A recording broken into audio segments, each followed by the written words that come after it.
अजित पवारांची press conference सुरू होते आहे, आपण थेट जाऊया.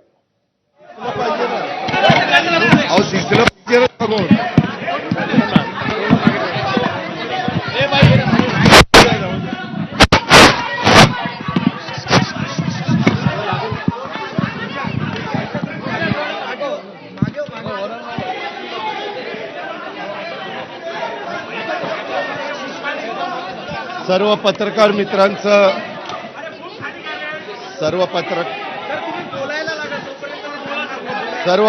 मित्रांचं मी स्वागत करतो.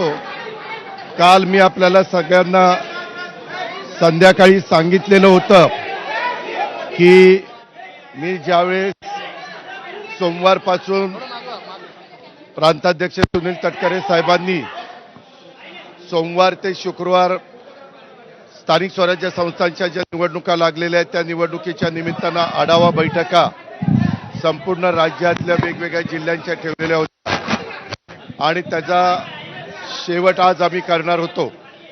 त्यावेळेस मी पत्रकार मित्रांना असं सांगितलेलं होतं की उद्या आमच्या सगळ्या आढावा बैठका संपल्यानंतर गेले 2 दिवस वेगवेगळ्या इलेक्ट्रॉनिक आणि प्रिंट माध्यमामध्ये जे काही चर्चा चाललेली आहे त्याची पूर्णपणे माहिती घेऊन मी आपल्याशी बोलीन. तर आणि माझी काही भूमिका आहे ती स्पष्ट करीन. आपल्याला सगळ्यांना माहिती आहे की मी पहिल्यांदा तुमच्याशी बोललो त्यावेळी स्पष्टपणे सांगितलेलं होतं आजपर्यंतच्या माझ्या गेल्या 35 वर्षाच्या राजकीय जीवनामध्ये मी कधी नियम सोडून कुठलं काम त्या ठिकाणी केलेलं नाही. मागे माझ्यावर 2009-10ला आरोप झाले, परंतु ते आरोप कुठेही सिद्ध झाले नाही. त्याच्यात अनियमितता होती, श्वेतपत्रिका काढली, हेही आपल्याला सगळ्यांना ज्ञात आहे. परंतु त्याच्यामध्ये मधून एक कॉमेंट्स करून त्याच्यात टार्गेट करण्याचा प्रयत्न करतात. ह्या व्यवहारामध्ये देखील मला अजिबात काही माहिती नव्हतं. माहिती असतं तर मी लगेच सांगितलं असतं हो मला विचारून ते व्यवहार झालेला आहे. आणि मी कुणालाही माझ्या जवळच्या घरातल्या नातेवाईकांनी, माझ्या मुलांनी, माझ्या जे कोणी जवळचे सहकारी असतील यांनी कुणी जरी व्यवहार केला किंवा काही गोष्ट केली तर त्यांना मी सांगत असतो की संपूर्ण गोष्ट कायद्याच्या नियमाला धरूनच त्या ठिकाणी केली पाहिजे. आता या व्यवहारामध्ये मी जी माहिती घेतली त्याच्यामध्ये चर्चा मोठ्या प्रमाणावर सुरू झाल्यावर आपल्या राज्याचे मुख्यमंत्री नागपूरला होते. त्यावेळेस मी त्यांच्याशी फोनवर संपर्क साधला आणि मी त्यांना सांगितलं जरी माझ्या घरातल्या जवळच्यांशी संबंधित असणारा हा विषय असला तरी तुम्ही राज्याचे प्रमुख आहात, तुम्हाला जे काही नियमाप्रमाणे करावं लागेल ह्याची चौकशी करावी लागेल. काय तुमच्या मनामध्ये समिती नेमायची कारण आपण करायचं असेल, कारण आपण एवढ्या मोठ्या राज्याचं नेतृत्व करतात ते करा. माझा त्या गोष्टीला पाठिंबाच राहील. कारण शेवटी वस्तुस्थिती आरोप करणं सोपं असतं, परंतु त्या आरोपातली वस्तुस्थिती काय आहे हे जनतेला कळणं देखील तितकंच महत्त्वाचं असतं. याबद्दलची माहिती घेतल्यानंतर तुमच्या लक्षात येईल की ह्या व्यवहारामध्ये 1 रुपया पण दिला गेला नाही. तरी मोठे मोठे आकडे सांगितले, मोठ्या मोठ्या गोष्टी सांगितल्या गेल्या आणि विरोधकांनी पण आम्हाला वेगवेगळ्या पद्धतीनं टार्गेट करण्याचा प्रयत्न केला. साहजिकच विरोधक त्याचा बदनाम म्हणजे आम्हाला टार्गेट करण्याचा प्रयत्न करणारच, तो त्यांचा अधिकार आहे, त्या खोलात मला जायचं नाही. परंतु मला आज संध्याकाळी कळालं की ह्यामध्ये ते जे काही डॉक्युमेंट झालेले होते ते सगळे कॅन्सल करण्यात आलेले आहेत. जो काही व्यवहार झालेला होता तो कॅन्सल करण्यात आलेला आहे.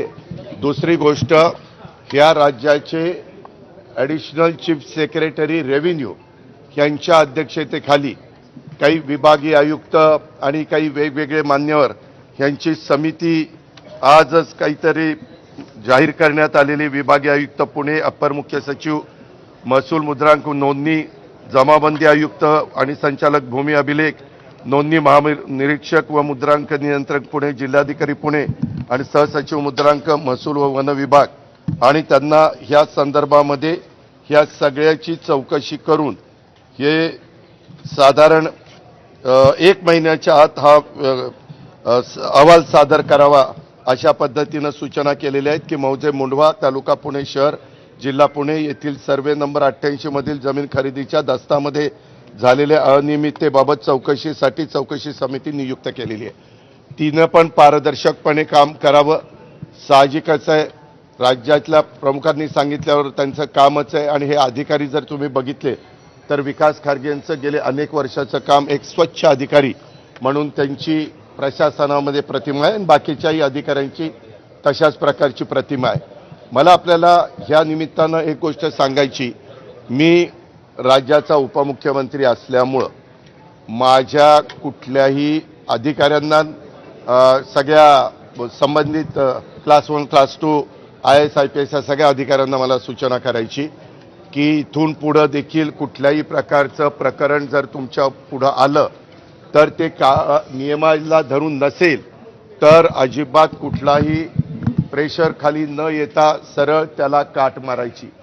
कुणी माझ्या जवळचा नातेवाईक असो नाहीतर कुणी माझ्या नावाचा वापर करून कुणी काही केलेलं असलं तर हे मला चालत नाही, चालणार पण नाही.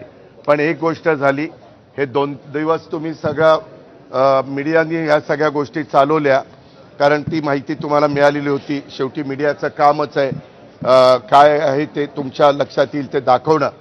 पण त्याच्यामध्ये अजून पण इतर वेगवेगळे बाबी आमच्या वेगवेगळ्या भागातनं मला वाटतं बारामतीतनं पण काही असं झालंय तसं झालंय.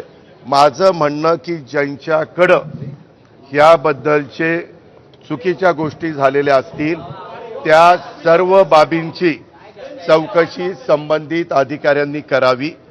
मागच्याही काळामध्ये जे कुठले व्यवहार झाले असतील त्याच्यामध्ये कुठंही आपण नियमाला बगल देऊन कुठल्याही गोष्टी केलेल्या नाहीत. तो माझा स्वभाव नाही. मी अतिशय स्पष्टपणे या गोष्टी तुमच्या माध्यमातनं राज्यातल्या जनतेलाही सांगू इच्छितो. आणि गेले 2 दिवस ह्याच्याबद्दल जे काही बातम्या आल्या आणि त्याच्यातून माझ्याबद्दल गैरसमज झालेला असेल तर त्यांनाही ह्याबद्दल अतिशय स्पष्टपणे मी सांगू इच्छितो. आणि ह्यामध्ये एकही पैशाचा व्यवहार झालेला नाही. आता तो का झाला नाही, व्यवहार झालेला नसताना कसं रजिस्ट्रेशन झालं, ते कुणी दिलं, हा सगळ्या तपासाचा भाग आहे. आणि त्याच्यामुळं संबंधित हे 1 महिन्याच्या आत ह्याचा सगळा तपास करतील. ह्याच्यामध्ये FIR पण दाखल झालेले, त्याच्या संदर्भामध्ये मला कळलं 2 पोलीस स्टेशनला FIR दाखल झाल्या. अशा पद्धतीनं त्याच्यावर पोलिसांचं काम करणार, त्याच्यात पण कुणाला राजकीय हस्तक्षेप करण्याचं कारण नाही. पूर्णपणे पारदर्शकपणे ह्याची सगळ्याची चौकशी झाली पाहिजे आणि दूध का दूध पाणी का पाणी हे सगळं पुढे आलं पाहिजे.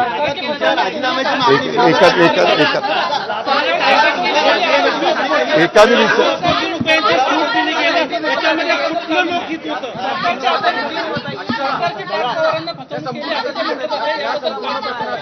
त्यामध्ये चौकशी होईल ना, कुणी कुणाची फसवणूक केली आणि कुणी चुका केल्या त्याबद्दलची सगळी चौकशी होईल. कुणी सांगितल्यामुळे हे घडलं, कुणाचे फोन गेलेले होते, कुणी त्याच्यामध्ये दबाव आणलेला असेल तर दबाव आणला होता का, आणला होता तर कुणी आणला होता, आणला नव्हता तर मग कुणी अधिकाऱ्यांनी असं कसं केलं, ह्या सगळ्या गोष्टी चौकशी समिती पुढे. 99% शेअर्स जे आहेत ते पार्थ पवारांचे आहेत. एक मिनिट परस्पर या संदर्भातले व्यवहार पार्थ यांनी केले का असं तुम्हाला सांगायचं आहे का? याबद्दल नाही, मला हा व्यवहार झालेला माहिती नव्हता. सागर, मी तुला स्पष्टपणे सांगतो, माहिती असता तर मी तुम्हाला आधीच सांगितलं असतं हो ह्या व्यवहारात मला माहिती आहे. मी नाही रे बाबा, ज्यावेळेस कधी कुणी काही चर्चा करतं ते कुठल्याही व्यवहाराचे असो, कुठलाही व्यवहार कुणी मला विचारलं तर मी सांगतो जे काही नियमाप्रमाणे असेल ते करा. नियमाच्या बाहेर जाऊन कुणी केलेलं मला त्या ठिकाणी चालणार नाही.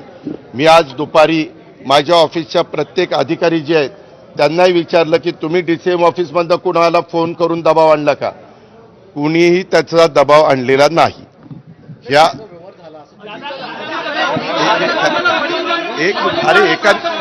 एकाने बोला ना.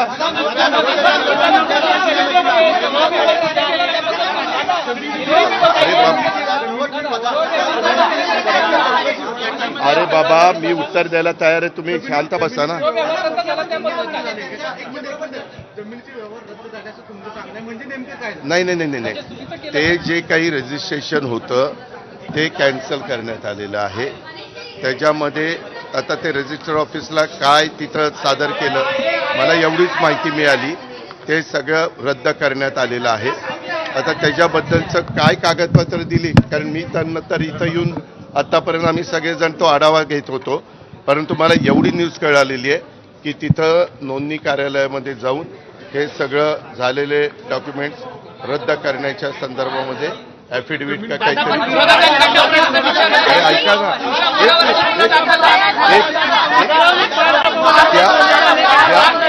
अरे ऐक ना, अरे बाबा, ही जमीन ही सरकारी जमीन आहे. सरकारी जमिनीचा व्यवहारच होऊ शकत नाही. ही पूर्वीची महारवतनाची जमीन आहे. ह्या अशा अनेक गोष्टी पुढं आलेल्या आहेत. त्याच्याबद्दलच ACS रेव्हेन्यू आणि त्यांची टीम ही चौकशी करणार आहे. मग असं असताना इथं रजिस्ट्रेशन झालं कसं, कुणी केलं, कोण त्याला जबाबदार आहे, ह्या सगळ्या गोष्टी त्याच्या ठिकाणी होतील. आणि त्याच्यामध्ये मला वाटतं 3 लोकांच्यावर FIR मध्ये नावं टाकली गेलेली आहेत. त्यांची पण चौकशी केली जाईल. काही जणांनी विचारलं की बाबा त्या कंपनीमध्ये पार्थ पवार असताना त्यांना कसं काय त्यांचं नाव टाकलं गेलं नाही. तर मला माहिती अशी मिळाली की रेव्हेन्यू मिनिस्टर चंद्रशेखर बावनकुळे साहेबांनी सांगितलं की जे ऑफिसला आलेले होते त्या ऑफिसला येऊन ज्यांनी सह्या केल्या त्यांच्यावर FIR दाखल केलेला आहे.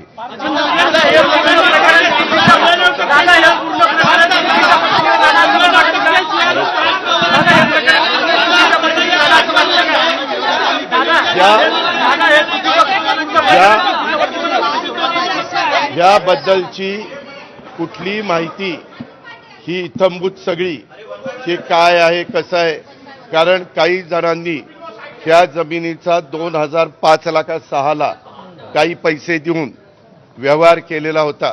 ह्याच्या संदर्भामध्ये पार्थच्या कंपनीला किंवा पार्थ आणि त्याचा जो काही सहकारी आहे दिग्विजय पाटील त्यांना कुणालाही जास्त त्याच्यातली माहिती नव्हती असं त्यांच्या बोलण्यात आलेलं आहे. अर्थात ही सगळी आता चौकशी पूर्णपणे होईल. 1 महिन्यामध्ये हे सगळं पुढे येईल आणि ते पुढे आल्यानंतर त्याच्यातनं वस्तुस्थिती आपल्याला सगळ्यांना कळेल. नंबर 1 आणि नंबर 2 मी पुन्हा सांगतो, इथनं पुढं देखील आता एखादं प्रकरण निघालं की आणखीन काही ना काही कुणी ना कुणी नवीन प्रकरण काढतात. कुठलीही प्रकरणं असली तरी संबंधित अधिकाऱ्यांनी त्या प्रकरणाची रीतसर चौकशी करावी. ती माझ्या कुठल्याही नातेवाईकांशी संबंधित असली तर अजिबात अधिकारी वर्गाने घाबरण्याचं काही कारण नाही. आपल्याला पदापेक्षा कायदा श्रेष्ठ आहे. आपल्याला बाबासाहेब आंबेडकरांचं संविधान श्रेष्ठ आहे आणि त्याच्यावर त्याचाच आदर सगळ्या अधिकाऱ्यांनी आणि ऑफिसर लोकांनी केला पाहिजे. हे मी स्पष्टपणे ह्या निमित्तानं त्यांना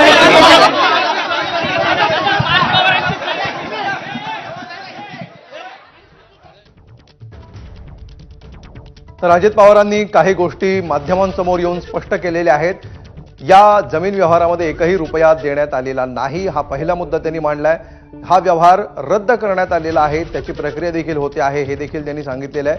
आणि इतर सगळ्या बाबी या चौकशी अंती स्पष्ट होतील. पारदर्शक पद्धतीने ही चौकशी करण्यात येईल. कुठलाही दबाव आपल्याकडून गेलेला नाही. आपण आपल्या कार्यालयामध्ये फोन करून चौकशी केली आणि याची खातरजमा केली, मात्र अशा प्रकारच्या व्यवहारासाठी कुठलाही दबाव आपण टाकला नसल्याचं देखील त्यांनी स्पष्ट केलं.